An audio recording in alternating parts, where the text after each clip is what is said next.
What's up, guys? Here's a little update. I think I'm going to start doing these weekly, call them like VolvoLog or something. Never really been thrilled with the idea of vlogging, but this is a lot easier than doing not easier than doing nothing. I'm kind of doing nothing already. I have a bunch of videos that I need to upload, but it's finals time now in my last semester of school, so that takes priority. But just wanted to give you guys a little view as to what's happening. I snapped a stud on my turbo, so I pulled that off to replace that stud and replace the other two while it was out, and I snapped those two. So now I have 3 broken studs on the hot side of my 19T. So that's just hanging out like this. I've been driving the black car the past couple days, but other than that, the car's been going good. I need to sand and paint this still. But I put HIDs in my Hello lights, got the plastic shields for them.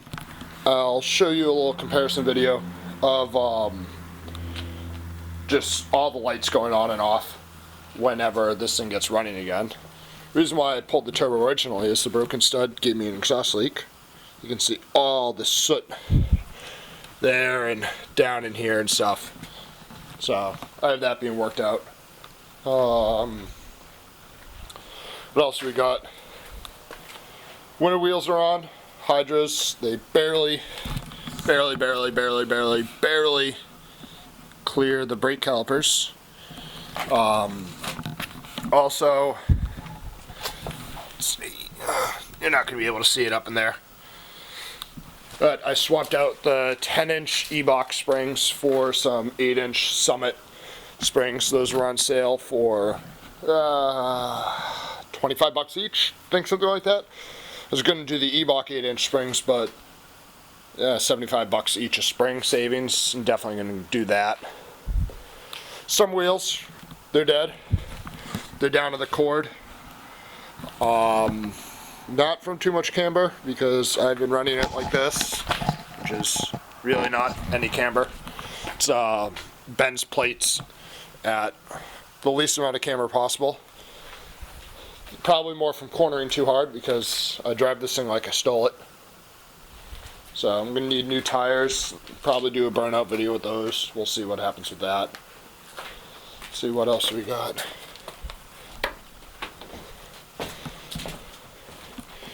Here's the turbo. Tomorrow I'm going down to my girlfriend's uncle's garage. He has a drill press with a vise in it and stuff, so hopefully I'll be able to drill these out. I started trying to drill them here, but I can't get through them. This one's pretty good. I put an extractor and it broke 4 extractors on this one. 3 square type and 1 screw type one. And then that one I got through. This one I got through, but I can't get through any bigger. For whatever reason, any bigger drill bits I put in there just act like they're dull even if they're brand new. Took the exhaust wrap off the downpipe, and a good amount of rust came off with it. It's like all that flake in there. Tons of like just thick sheets of rust. Sorry about the focus, guys. Oh yeah, subwoofer. I have finally secured the subwoofer in there with little brackets on either side, threaded inserts into the wood, and then just Allen-headed bolts. It was originally held in by 2 wood screws and an L bracket in the back. Those ripped out rather quickly, and now I got that. Got some new tools during the Black Friday, Cyber Monday sales, some Craftsman just spanners, and a DeWalt impact gun. Just an impact driver, the 20 volt one, but I'm buying the conversion to turn it into a 3/8 impact wrench. And I think that's it. Knew I'd be forgetting something. I got a T5. Forgot to mention that. It's a T5 World Class out of a, forget what year, Fox body. It has the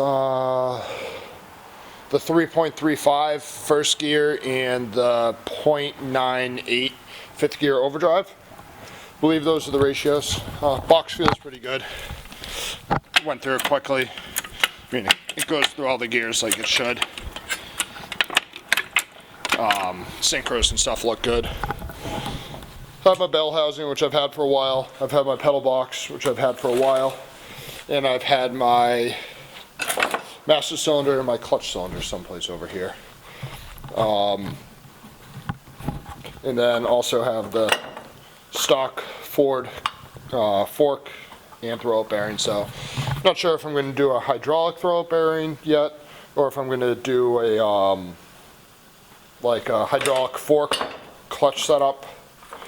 Still have a bit to figure out. I have to get the bell housing adapter and figure out what I'm going to do with the shifter and stuff. And I also have a spare 530 head that I'm going to port polish and get a 3-angle valve job done too. The cam's out of this. For now, it was just the basic shitty M cam that was in there. But it's pretty decent condition. Could use a hot tank. But this was out of the donor car for my sister's interior, so I pulled the head off that engine before we sent it to scrap. HX30 over here, which I'm going to be selling to Steven to use on his BMW M20 drift build. He's putting that in the Z30. And then I just got a bunch of other shit in here. I'm trying to think of anything else that's in here that might be new. It's a mess. I need to pick it all up. Probably not, but okay, yep, I think that's it. If I think of anything else, that'll be in the next video. Comment anything that you would like to know. Peace.